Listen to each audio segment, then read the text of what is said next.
ნაწარმოები შეიცავს თამბაქოს ნაწარმის, თამბაქოს აქსესუარის ან მოწყობილობის მოხმარებას. ნუ აიძულებთ ბავშვებს ისუნთქონ თქვენი კვამლი. მოწევა მამნებელია თქვენი ჯანმრთელობისათვის.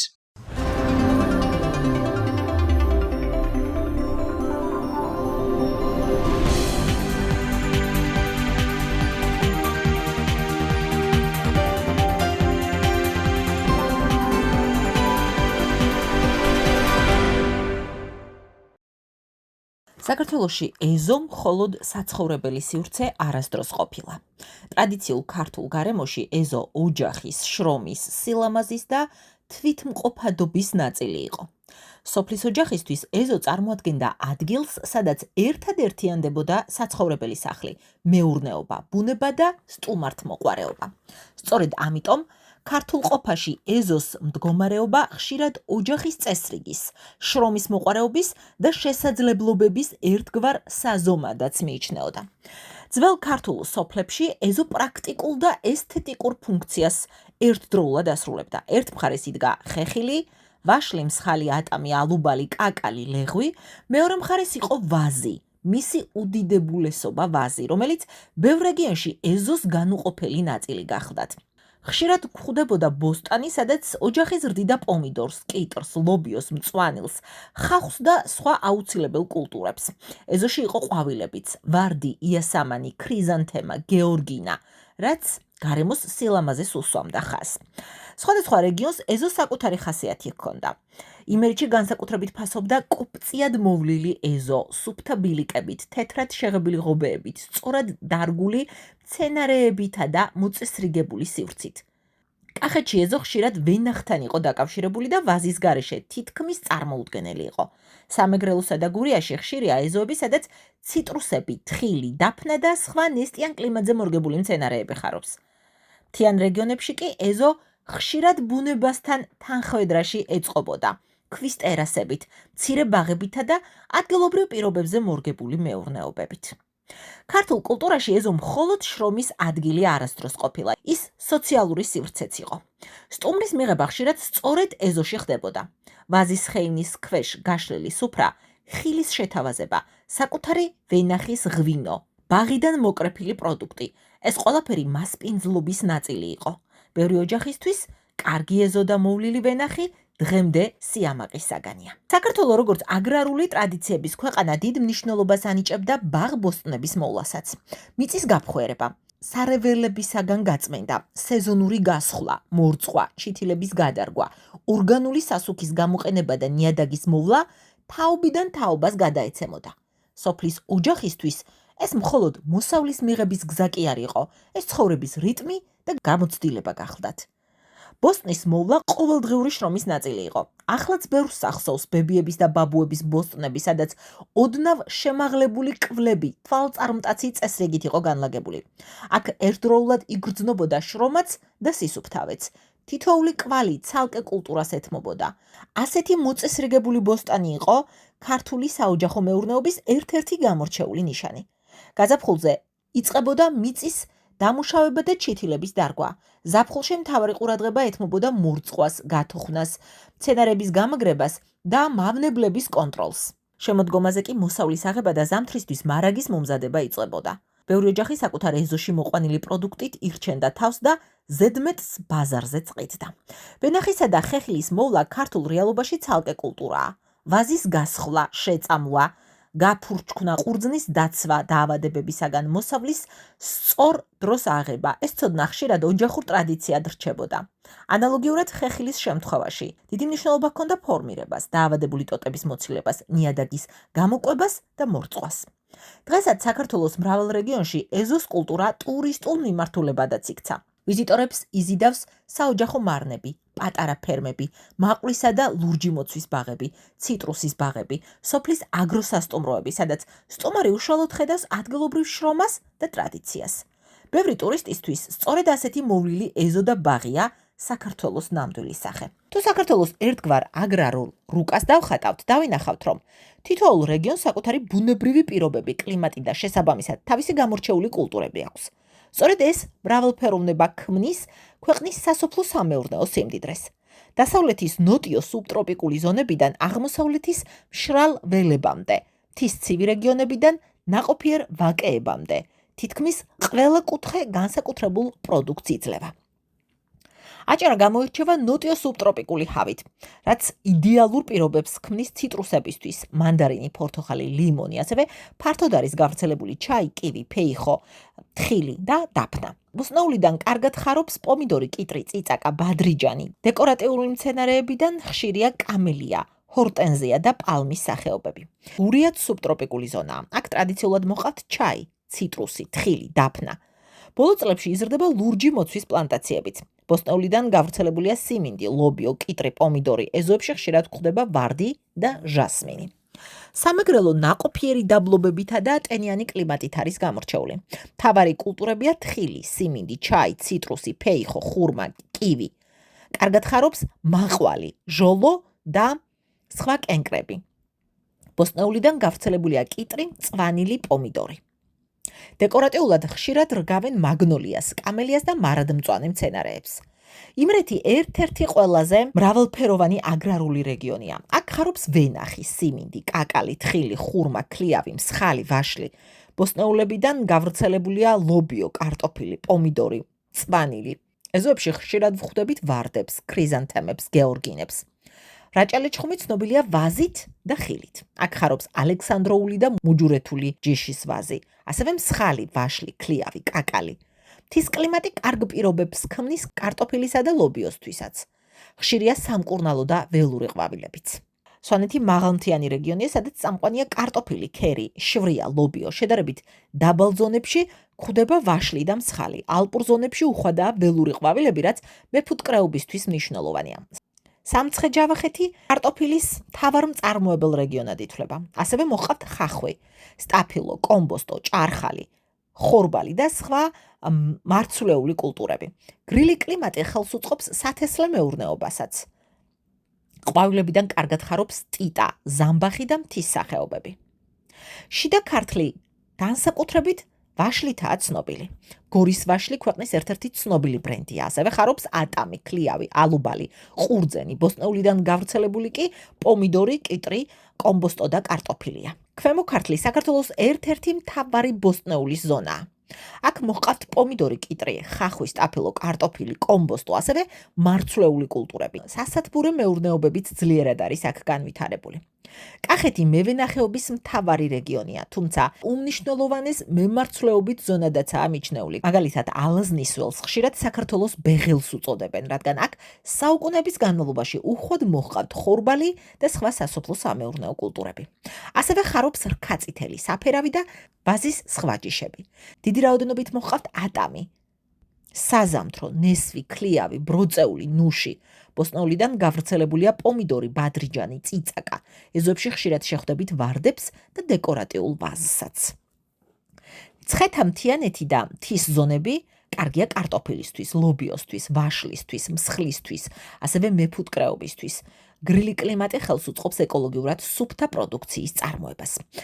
ცალკე აღსანიშნავია აფხაზეთი და ცხინვალი, რომლებიც საქართველოს განუყოფელი ნაწილებია, თუმცა ამ დროისთვის რუსეთის მიერ ოკუპირებული.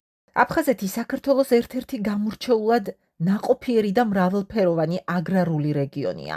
შავი ზღვის ნოტიო სუბტროპიკული კლიმატი იდეალურ პირობებს ქმნის ციტრუსებისთვის, მანდარინი, ფორთოხალი, ლიმონი, ასევე კივი, ფეიხო, ხურმა, ჩაი და დაფნა. ფართოდ არის განვითარებული. ოდითგანვე ფართოდ იყო აქ განვითარებული თხილის, სიმინდის და ბოსტნეულის წარმოებაც. მთისწინეთსა და მაღალ ზონებში ხარობდა ვაზიც, ხეხილი და მეფუტკრეობასაც მნიშვნელოვანი. აქ მეფუტკრეობაც მნიშვნელოვანი მიმართულება იყო. ოკუპაციამდე აფხაზეთი საქართველოს ერთ-ერთი მნიშვნელოვან სასოფლო-სამეურნეო რეგიონად იყო მიჩნეული. ცხინვალი იგივე სამაჩაბლო, კლიმატურად განსხვავებული, უფრო მთის და მთისწინეთის სასოფლო-სამეურნეო ზონა გახლავთ. აქ ტრადიციულად კარგად ხარობდა ხორბალი, ქერი, შვრია, კარტოფილი, ლობიო და სხვა მარცვლეული კულტურები. ასევე გავრცელებული იყო ვაშლის, მსხლის, ქლიავის და კაკლის ბაღები. მესაქონლეობა, მეცხვარეობა და მეფუტკრეობა კარგად ფეხმოკიდებული გახლდათ. ნაყოფიერი ხეობები და საძოვრები რეგიონს მნიშვნელოვან აგრარულ პოტენციალს აძლევდა, განსაკუთრებით საოჯახო მეურნეობების და ეკოლოგიურად სუფთა პროდუქციის მიმართულებით. თუ შევაჯამებთ, დასავლეთ საქართველო მეტად სუბტროპიკულია, აქ კარგად ხარობს ციტრუსი, ჩაი, თხილი, კივი, ხოლო აღმოსავლეთ საქართველოში ხარობს ვაზი, ხორბალი, ხეხილი, ბოსტნეული და მარცვლეული კულტურები. მთიანი რეგიონები კი კარტოფილით, თაფლით, რძის პროდუქტებითა და სუფთა ეკოსისტემით გამოირჩევა. სწორედ ეს მრავალფეროვნება აქცევს საქართველოს უნიკალურ აგრარულ ქვეყანად. თუმცა დღეს სამწუხაროდ საქართველოში ბევრ სოფელში სხვა სურათი იკვეთება. სახლების კარები დაკეტილია, ეზოების ჭიშკრები გამოკეტილი. ოდესღაც ხმაურიანი ეზოები კი დაცარიელებული. იქ სადაც ადრე დილით ბოსტანში მუშაობა იწყებოდა, საღამოს კი ოჯახი და მეზობლები იკრიბებოდნენ, ახლა ხშირად სიჩუმეა. ბოლო ოფიციალური მონაცემებით, საქართველოს სტატისტიკის ეროვნული სამსახურის მიხედვით 2025 წლის დასაწყისში ქვეყნის მოსახლეობა დაახლოებით 3.700.000 ადამიანი იყო. აქედან დაახლოებით 61.5% ქალაქებში ცხოვრობს, ხოლო 38.5% სოფლად. რეგიონების მიხედვით მოსახლეობა ასე ნაწილდება. თბილისი დაახლოებით 1.300.000-მდე ადამიანი, იმერეთში 470.000, ქვემო ქართლში 460.000, აჭარაში 390.000, კახეთში 300.000, სამეგრელო ზემო სვანეთში 295.000, შიდა ქართლში 255.000, გურიაში 105.000, სამცხე-ჯავახეთში 145.000, მცხეთა-მთიანეთში 95.000 ადამიანი, რაჭა-ლეჩხუმსა და ქვემო სვანეთში კი 28.000 მოქალაქე. ეს სურათი აჩვენებს, რომ ქვეყნის მოსახლეობა რამდენიმე დიდ ცენტრშია კონცენტრირებული. განსაკუთრებით თვალსაჩინოა ისიც, რომ ბევრი შრომისუნარიანი ადამიანი რეგიონიდან გადასულია თბილისში ან სხვა დიდ ქალაქში. ნაწილი კი ემიგრაციაში უკეთესი შემოსავლის საძიებლად. შედეგად, არაერთ სოფელში დარჩენილია ხანდაზმული მოსახლეობა, დაუმუშავებელი მიწები და მიტოვებული სახლები. სოფლის დაცლა მხოლოდ დემოგრაფიული საკითხი არ არის. ეს ეკონომიკის, კულტურის და ეროვნული იდენტობის თემაცაა. როცა სოფლები ცარიელდება, ქრება ტრადიციები, მეურნეობის ცოდნა და მიწასთან კავშირი. ეს საშიში ტენდენციაა.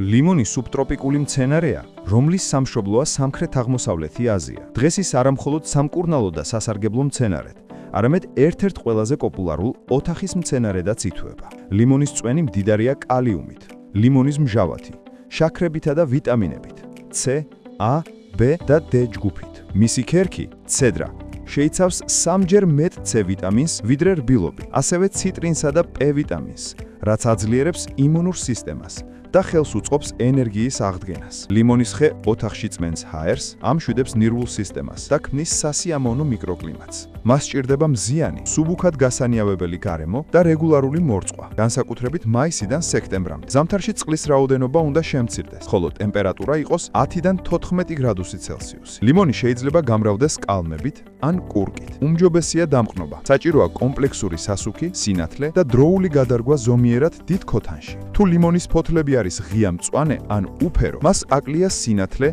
ან სასუქი. თუ ლიმონის ფოთლები ან კვირტები ყავისფერია, ესე იგი აკლია სინესტე. თუ არ ყვავილობს, ამის მიზეზი შეიძლება იყოს ძალიან ვიწრო ქოთანი. თუ ლიმონის კვირტები და ფოთლებიც ძალიან წვრილია, ნაკლები განათების და სასუქის სიმცირის ბრალია. 5-6 დღეში ერთხელ დაათვალიერეთ ლიმონის ყველა ფოთოლი როგორც წაღმა, ისე უკანა მხარეს. და თუ აღმოაჩენთ რაიმე მავნებელს, ამოვრეცხოთ ოთახის ტემპერატურის საპნიანი წყლით.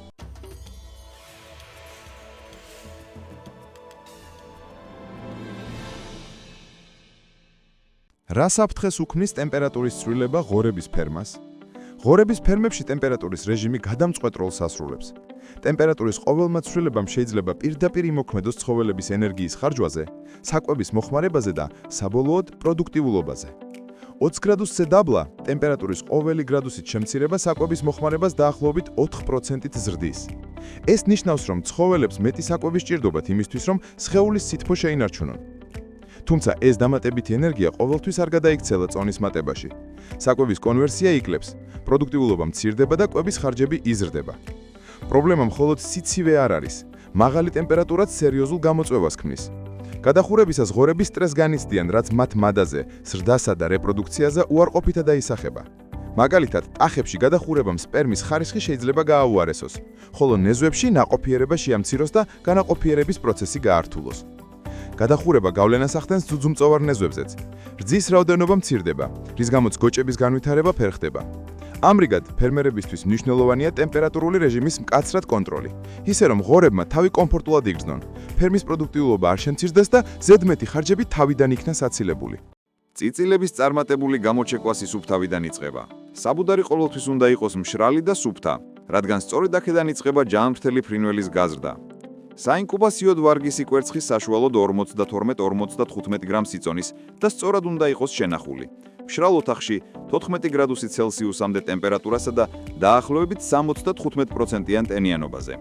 უმჯობესია ინკუბაცია 7 დღეში დავიწყოთ, რადგან უფრო ძველი კვერცხი ნაკლებად გამოსადეგია. ბუნებრივი ინკუბაციისას კრუხი კვერცხებს ფარავს ფრთებითა და ფეხებით. ქათამი საუკეთესოა, თუმცა კრუხება დინდაურიც გამოიყენება. კვერცხზე ჯდომის პერიოდი ქათამს 20-21 დღე სჭირდება.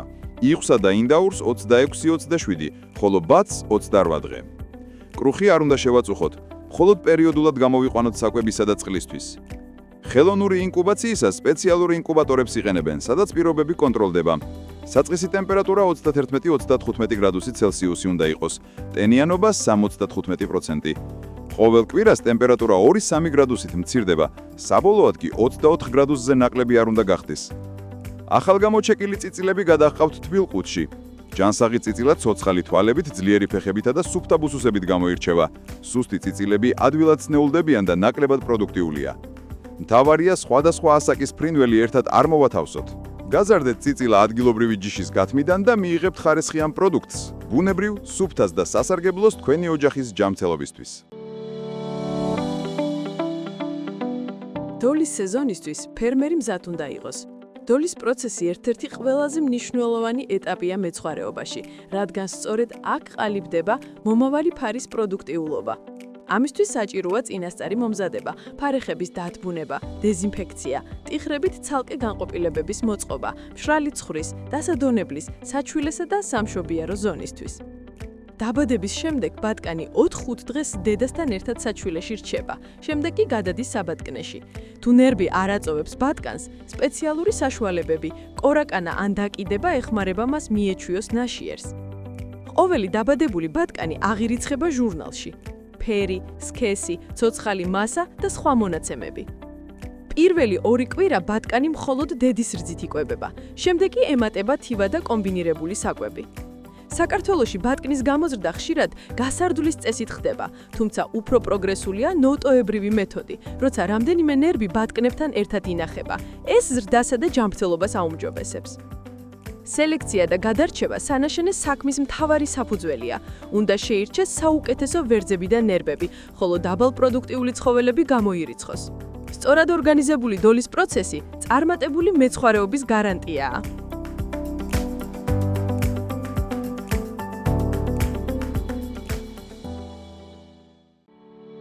ახლად დამაგებული ფაშატის მოვლა და კვება განსაკუთრებულ ყურადღებას მოითხოვს, რადგან მისი ჯანმრთელობა და მაკეობის წარმატება პირდაპირ დამოკიდებულია პირობებზე. არასაკმარისი კვებისას მაკეობა შეიძლება გახანგრძლივდეს ან შეწყდეს აბორტით. ამას გარდა, საფრთხეს წარმოადგენს ინფექციური დაავადებები, საკვებით მოწამლვა, გაცივება და ზედმეტი ფიზიკური დატვირთვაც. კვიცის მოგება უმეტესად გართულების გარეშე მიმდინარეობს და ახალშობილი მალევე დგება ფეხზე, დედას მიჰყვება და შეუძლია შორი მანძილიც გაიაროს. პირველი 2 თვის განმავლობაში კვიცი მხოლოდ დედის რძით იკვებება და დღეში 20 კილოგრამამდე რძეს იღებს. თითოეულ 1 კილოგრამ ნამატზე მას სჭირდება დაახლოებით 10 კილოგრამი რძე. 2 თვის ასაკიდან კვიცი მცენარეულ საკვებს ეჩვევა. უმჯობესია დღეში 0,5 კილოგრამი დაჭყლეტილი შვრით დავიწყოთ და ყოველ თვე 0,5 კილოგრამით გავზარდოთ. 5-6 თვიდან უკვე შესაძლებელია მისი გარეგნული ნიშანთვისებების აღწერა, ხოლო დედიდან საბოლოოდ 6-7 თვის ასაკში ასხლეტენ.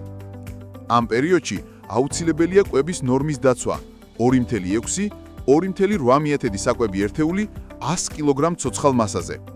ასხლეტილ კვიცებს ზამთარში სჭირდებათ მოძრაობა და ჯგუფური ვარჯიში. 1 წლის ასაკიდან კი მათი სკესის მიხედვით განცალკევება აუცილებელია.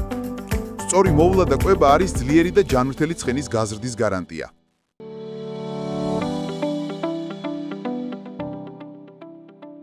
გსურთ საკუთარი ბაღიდან სოკოს უხვი მოსავალი? ამის გაკეთება შეიძლება მარტივად და იაფად ექსტენსიური მეთოდის გამოყენებით. ამ მეთოდში სოკო ითესება ფოთლოვანი ხეების მორებზე ან კუნწებზე. პროცესი იწყება მორების ან კუნწების მომზადებით. მათ 24-48 საათით ასველებენ წყალში, თუ ახლად მოჭრილი ხე არ არის. შემდეგ თხელფენად ავრცელებენ სოკოს მიცელიუმს. მორები ან კუნძები იალაგება სარდაფში, დახურულ სათელში, სადაც ტემპერატურა 15-20 გრადუსი ცელსიუსია და ჰაერი მოტიოა. აუცილებელია პერიოდული დასველება, რათა მასალა არ გამოშრეს. 2-25 თვის შემდეგ მიცელიუმი სრულად იკავებს მერქანს და მზადაა გარე პირობებში გადატანისთვის. მორებს ჩაფლავენ მიწაში, კუნძებს კი ჩრდილოვან ადგილზე რგავენ. მნიშვნელოვანია, რომ ნიადაგი ნოტიო იყოს. გვალვებისას მორწყვა სავალდებულოა.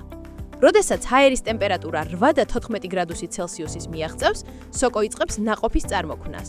მოსავალი ყველაზე უხვია მეორე და მესამე წელს. ერთი მორის ნაჭერი საშუალოდ 10-12 კილოგრამის სოკოს იძლევა. პლანტაცია კი 2-7 წელი ნაყოფიერად ფუნქციონირებს. ეს მეთოდი საშუალებას გაძლევთ საკუთარ ეზოში ბუნებრივად მოიყვანოთ სოკო და ისარგებლოთ ეკოლოგიურად სუფთა პროდუქტით.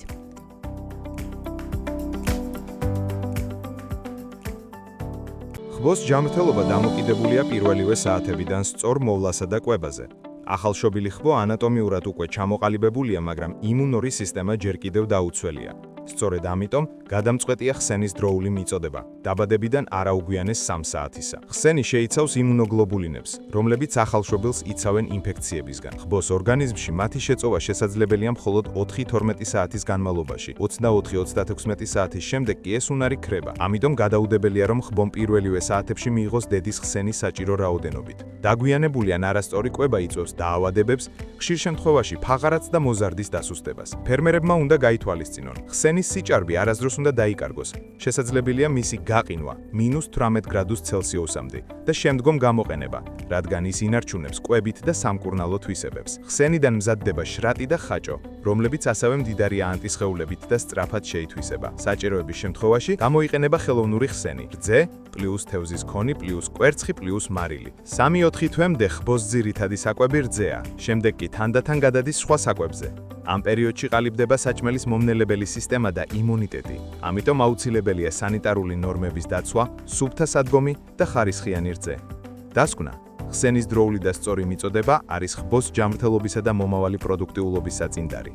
კარტოფილს სჭირდება ფხვიერი და ტენიანი ნიადაგი, რადგან მისი ფესვთა სისტემა სუსტი და ზედაპირულია. ნიადაგის სწორად გაფხვიერება აუმჯობესებს წყლის გაწოვას და ჰაერის ცვლას, რაც ხელს უწყობს ტოლონების, მიწისქვეშა ყლორტების განვითარებას და საბოლოოდ ტუბერების ხარისხიან ზრდას. უპირველესი ნაბიჯია მზრალად ხნა ზაფხულ-შემოდგომაზე, ივლისის ბოლოდან სექტემბრამდე, რათა ნიადაგი სწორად მოეწყოს და სარეველები დროულად განადგურდეს. ეს ყველაფერი 30-35 სანტიმეტრის სიღრმეზე ფხვიერი ფენის მიღებისთვის. გაზაფხულზე მიწა უნდა გადაიხსნას ნიადაგის 50%-იანი ტენიანობისას, რათა ბელტები არ წარმოიქმნას და ფორიანობა არ დაირღვეს. სწორი აგროტექნიკური ღონისძიებების დაცვა, ორგანული სასუქების გონივრული გამოყენება და დროული ნიადაგის დამუშავება ორჯერ ზრდის კარტოფილის მოსავალს და აუმჯობესებს მის ხარისხს. კარტოფილისათვის ეფექტური სასუქია ნაკელით 40 ტონა ჰექტარზე, თუმცა მისი დროული ჩახსნა აუცილებელია აზოტის დაკარგვის თავიდან ასაცილებლად. ასევე კარგია ტორფი და სიდერაცია, მწვანე მასის ჩახსნა ნიადაგში.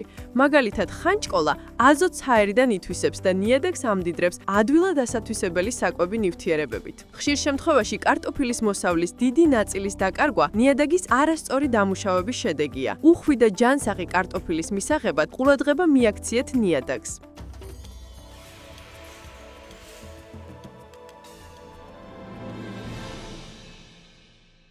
ბოცვრის ფერმა წარმატებული იქნება მხოლოდ მაშინ, თუ სწორად მოუვლით როგორც დედლებს, ისე ბაჭიებს. მაწოვარი დედლებისთვის საჭიროა გაძლიერებული და დროული კვება, სუფთა ბუდე და მშვიდი მოპყრობა. დედლის მერძეულობის გათვალისწინებით, ბაჭიების რაოდენობა უნდა იყოს მის შესაძლებლობებზე მორგებული. ზედმეტები სხვა დედლებს გადაუზარდოთ.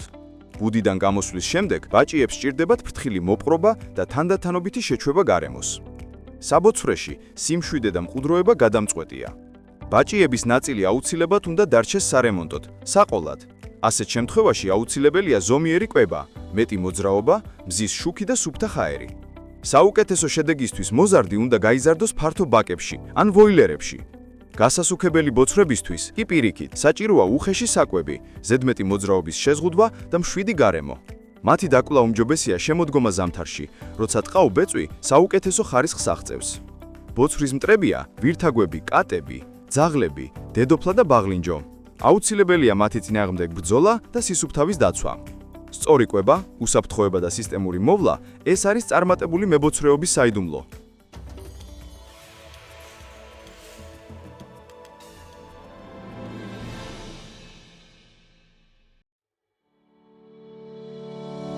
თაში, ტყეში, საძოვრებსა თუ სასოფლო სამეურნეო მიწებზე ველური, სამკურნალო და არომატული მცენარეების შეგროვება და სხვადასხვა დანიშნულებით გამოყენება საუკუნეების განმავლობაში ჩვენი კულტურისა და ტრადიციების ნაწილია. სოფლად ცხოვრების ყოველდღიურობაც კი. დღეს ეს მცენარეები ახალი ეკონომიკური შესაძლებლობაცაა. მათი გამოყენება სწრაფად იზრდება საკვებ წარმოებაში, ფარმაცევტულ ინდუსტრიასა და კოსმეტიკურ სექტორში, რაც სოფლად ოჯახებისთვის დამატებითი შემოსავლის მნიშვნელოვან წყაროდ შეიძლება იქცეს. თუმცა მოთხოვნის ზრდასთან ერთად ჩნდება სერიოზული გამოწვევებით. მცენარეთა პოპულაციების შემცირების რისკი, ეკოსისტემის დელიკატური ბალანსის დარღვევა, კრეფისა და გადამუშავების პროცესების გაუმჯობესების აუცილებლობა. გამოსავალია ბალანსი ეკონომიკურ სარგებელსა და ბუნების დაცვას შორის.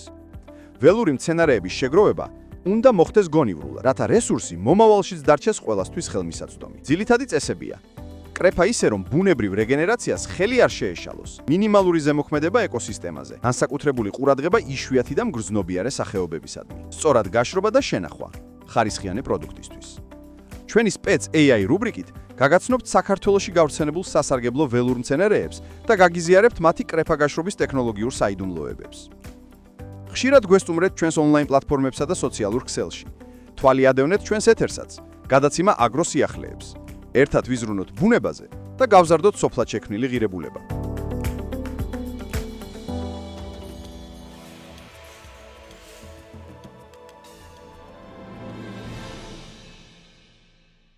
თუ თქვენი ბოცვერი უარს ამბობს საკვებზე, ჭამს მხოლოდ რბილს, ნერწყვი გადმოსდის ან წონას კარგავს, ეს შეიძლება კბილების ტკივილის ნიშანი იყოს. ზოგჯერ ყბასთან შეშუპება ან თვალების გამონადენის ჩნდება. ასე დროს აუცილებლად მიმართეთ ვეტერინარს. სპეციალისტი შეამოწმებს როგორც წინა, ასევე უკანა მოლარებს და საჭიროების შემთხვევაში გაასწორებს ან მოკვეთს კბილებს.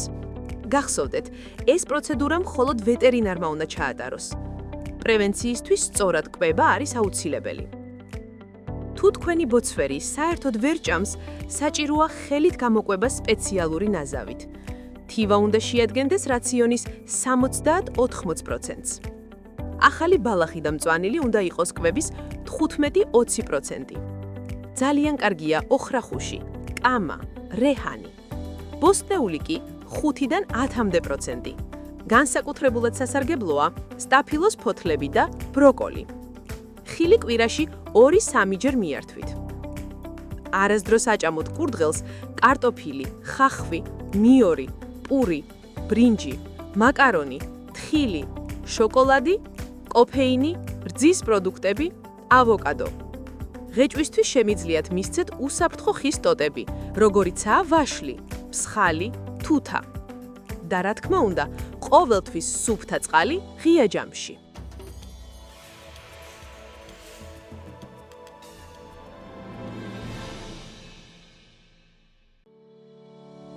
ალბათ ცოტას გიფიქრიათ, რა ნაზდა ფაკის ზრუნას მოითხოვს ჩოჩორი.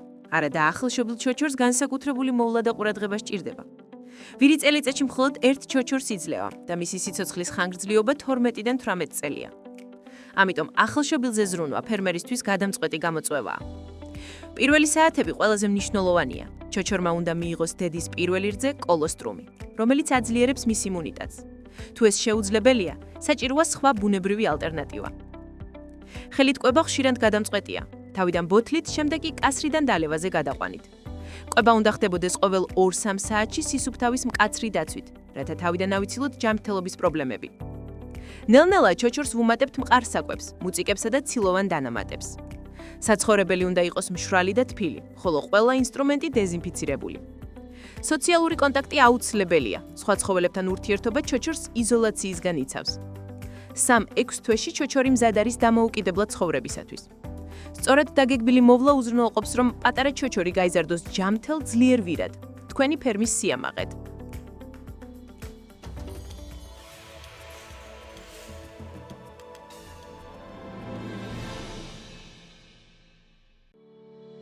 ომბალო ქართული სამზარეულოსა და ხალხური მედიცინის ერთ-ერთი ყველაზე მნიშვნელოვანი ბალახია. ომბალოს გარეშე ტყემლის საწებელი წარმოუდგენელია, თუმცა ის არა მხოლოდ კულინარიული სურნელით, არამედ სამკურნალო ძალითაც გამოირჩევა. ომბალოს ზეთი გამოიყენება პარფუმერიაში, საკონსერვო და საკონდიტრო წარმოებაში სასმელების, ჩაის და ძმრის არომატიზირებისთვის. შესანიშნავი ბალახია შეჭამანდებისათვის. ომბალოს მშრალი ფოთლები მდიდარია ეთერზეთებით, მას ანთების საწინააღმდეგო, გამაყუჩებელი, ანტისპაზმური და შარდმდენი თვისებები აქვს. ხალხურ მედიცინაში ომბალოს ნაყენს იყენებენ ბრონქული ასთმის, კუჭნაწლავის დაავადებების, ოდაგრისა და მეტეორიზმის დროს.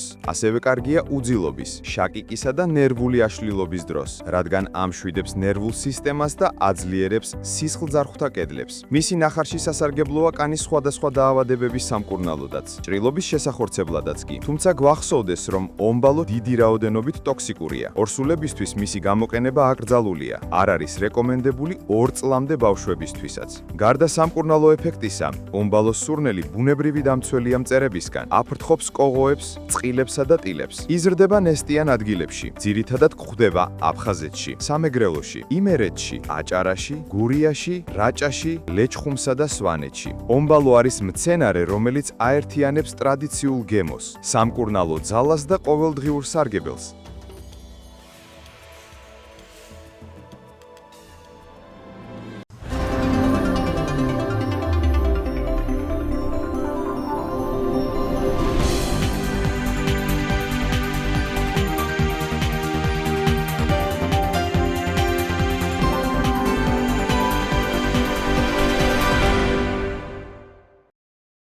ნაწარმოები შეიცავს თამბაქოს ნაწარმის, თამბაქოს აქსესუარის ან მოწყობილობის მოხმარებას. ნუ აიძულებთ ბავშვებს ისუნთქონ თქვენი კვამლი. მოწევა მავნებელია თქვენი ჯანმრთელობისათვის.